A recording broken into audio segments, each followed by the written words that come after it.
Hello and welcome to the Mid-Range Jimbo Show. I'm Austin. And I'm Michael, and if you'd like to hear about basketball, go ahead and drop a like and subscribe. We'd really appreciate it. Today, we're going to be talking about hot takes, and we have Austin here with his hot takes for the 2021 NBA season.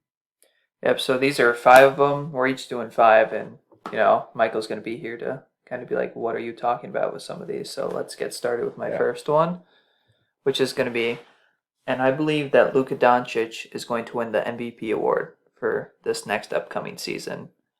honestly, I know what you're talking about. I'm a big fan of Luca anyway, so Yeah, I don't think it's the biggest hot take out there, but he's only going into his third year, which is kind of yeah, crazy to see he'll be what, 21, 22. 22 years old and winning an MVP award. And Yeah, I truly believe this because you have your obvious candidates like Giannis, who's already won two in a row. You have hmm, LeBron, who's always going to be in conversations. Anthony Davis as well, I think, is yeah, always in conversations. But I think with Giannis, he's won two back to back, and that's kind of voter fatigue. yeah, a little bit. Very few players win three in a row. I think Kareem did and Hmm. Larry Bird did.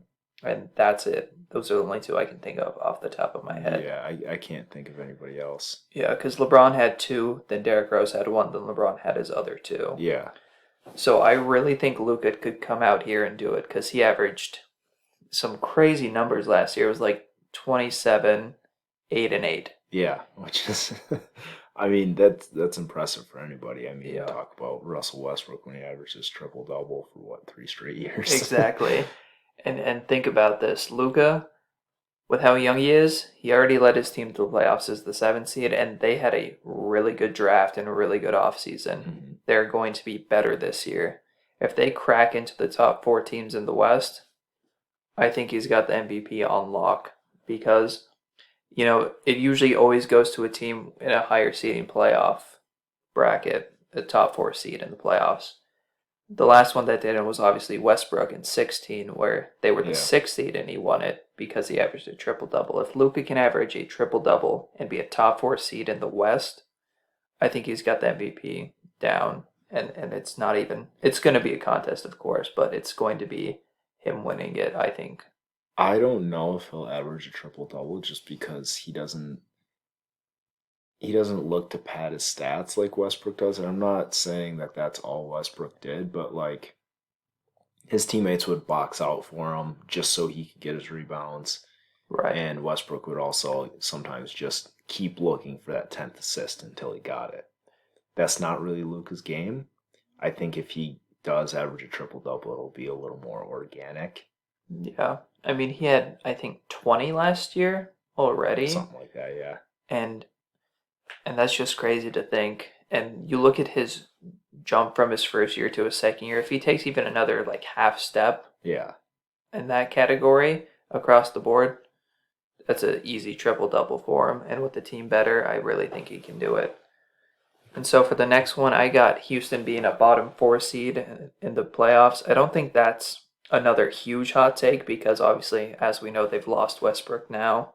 I don't think that's as big a loss as I think John Wall can fill like at least 90% of what Westbrook See, does, I this is even coming back from This is injury. something we really disagree on, I think, because I don't think he's going to be all that when he comes back. I really like John Wall when he was playing, but he's hasn't played basketball in 2 years. You had Yeah, that thing up you were looking at that said Jordan's first retirement has lasted shorter. it was 637 days, and John Wall hasn't played in 710. Exactly. And John Wall, he relies so much on athleticism, having an Hmm. Achilles injury. We don't know what he's gonna look like. You see all these videos of him at like just pick up games with NBA Hmm. players, and it looks really great. He looks really good, but It's just pickup it's a games. pickup game. My It my thing about John Wall is I think he's going to come back with a better jump shot and just be slower because he was one of the fastest guys in the NBA oh, 100 before he got percent. injured. And I mean, granted, this will definitely affect his defense, his athleticism, but I still think he'll be at least competent enough playing next to James Harden, which, I mean, he can't do everything that Westbrook can. at least coming back from injury, but I think it'll still be enough. See, I don't think it will be. And with having a new coach, I don't know what kind of, plays he's going to run, stuff like that, because Harden liked the way D'Antoni ran plays because it was all about him. So you got to think about Harden too.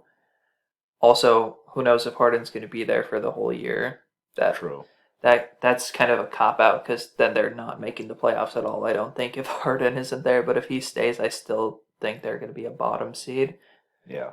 In the West because Harden, we've seen him carry teams before. Mm-hmm. He's very talented, of course, but he's getting older.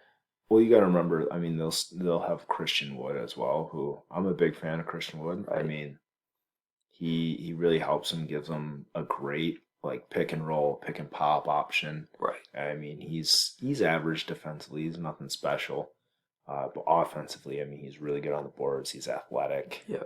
Very much so. And, I mean, they also did get rid of Robert Covington. Let's not forget. He's probably the best role player in the NBA today.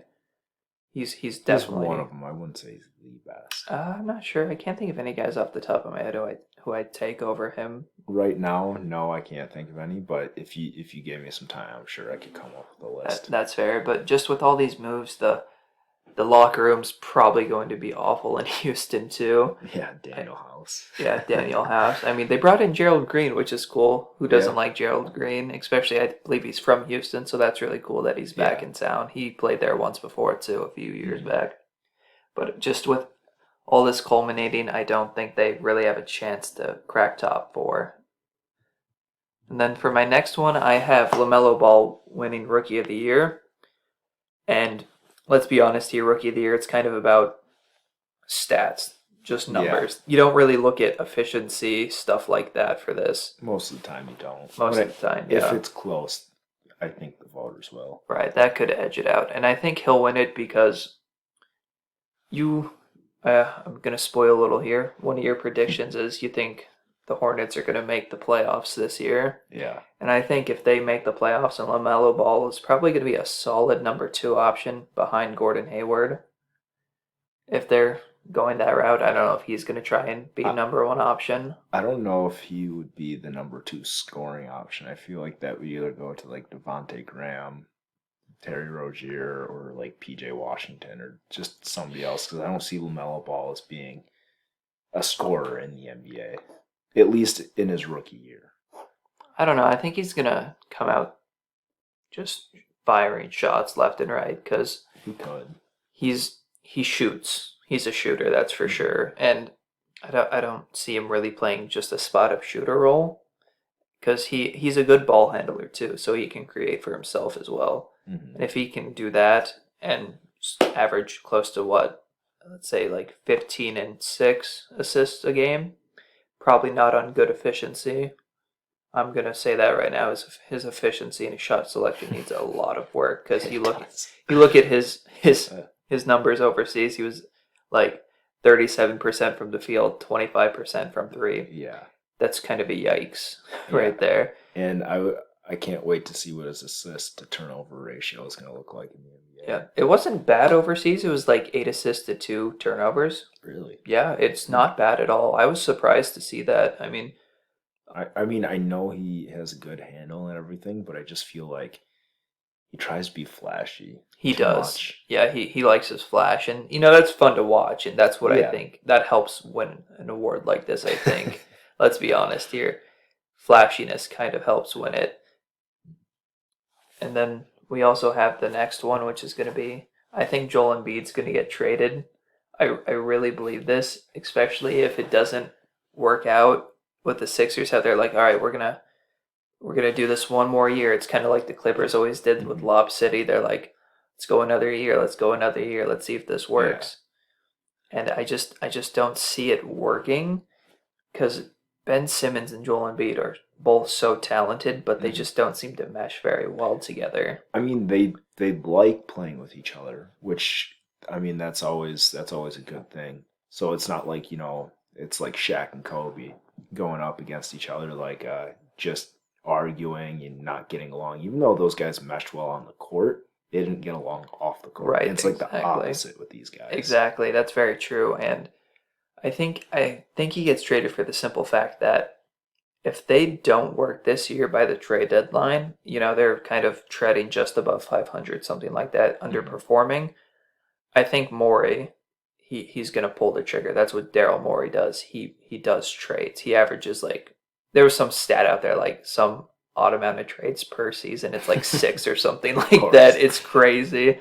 I That mean, Daryl Morey was able to do what no Philadelphia GM has been able to do is just get shooters around these guys. Like Yep. that took him all of what, like Oh 5 days? yeah, he just came in. He's like, I want this shooter, this shooter, this shooter. Got them Yeah. all, and he Yeah. did that.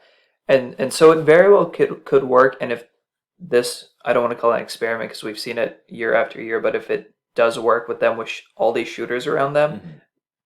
they're staying, no question. Both of them are staying, no question. But if it doesn't, I think Embiid's getting traded. I can't think off the top of my head a good trade partner I want for Embiid Yeah, or neither just for can the I. team to go to. But I really think he's going to get traded this year if it doesn't work out. Well, I mean, if he gets traded, uh, do you think that would be a part of Harden going to Philadelphia? I It mean, it could, but I don't know if they'd have to throw in a lot of picks because I don't think the Rockets are going to try and rebuild around Embiid because Embiid's already what 25, 26 years old. I think he might be a bit older. I'm not Yeah, he, sure. he might even be older than that. So if anything, they would probably want Ben Simmons over Embiid, but I think they want to get picks for their future because they understand that hey, we don't have a lot of time as being contenders because like I said, I don't even think they're contenders this year. They Yeah. don't have a lot of time, so they're going to need those picks that they Hmm. traded away for years to try and start rebuilding after this year. Yeah. And so for my last one, I think Giannis is going to re-sign with the Bucks. He might not do it, in the middle of the season or something. I don't even think he can. I think he has to do it before the season starts. I think I read an Mm, article about that. I don't know I'm why. not. I'm not 100% sure. But I think he'll re-sign with the Bucks because they've shown to him now how much they're willing to keep him. They brought in Drew Holiday. They brought in other players such as wait, who else have they brought in? Uh, honestly, I can't think of it right now without looking at the roster. But Yeah, my biggest argument against this is I feel like if the season doesn't go super well for them, I feel like Drew Holiday might not resign with the Bucks, and that is kind of underrated in Giannis's decision to resign with the Bucks. Because if they lose Drew Holiday, then everything that they gave up for him is essentially just kind of wasted, and they're not going to get the full value back that they could have gotten. And if Drew Holiday doesn't resign, I could see Giannis not resigning right. and looking to go elsewhere. But I do think he loves Milwaukee. Yeah, I mean, I know I've read stories of how Giannis would sleep in their practice facility when he was Yeah. a rookie because he didn't know anyone in the city. He didn't know anything about America. He came from Yeah. Greece. He came from poverty. He just had nowhere else to go, so he Mhm. slept there. And he knows the now he's learned the city. It's home to him. I think it's really home to him, Yeah. and he loves the city. He probably loves the fans, the people there. Don't know so much about the front office or the owner because he's not that outspoken of a player on stuff like that. Mm. The Bucks, I think, have the best chance to re-sign Giannis simply because they've proven to him how willing they are to keep him on the roster now with all that they've Yeah. done, all the moves they've done. And if he doesn't stay there, I would be really surprised simply because it's home to him now. Yeah. So this has been my top 5 hot takes for the NBA season coming up. And we want to thank you for watching. If you enjoy this, drop a like, subscribe. We'd really appreciate it. Have a nice day.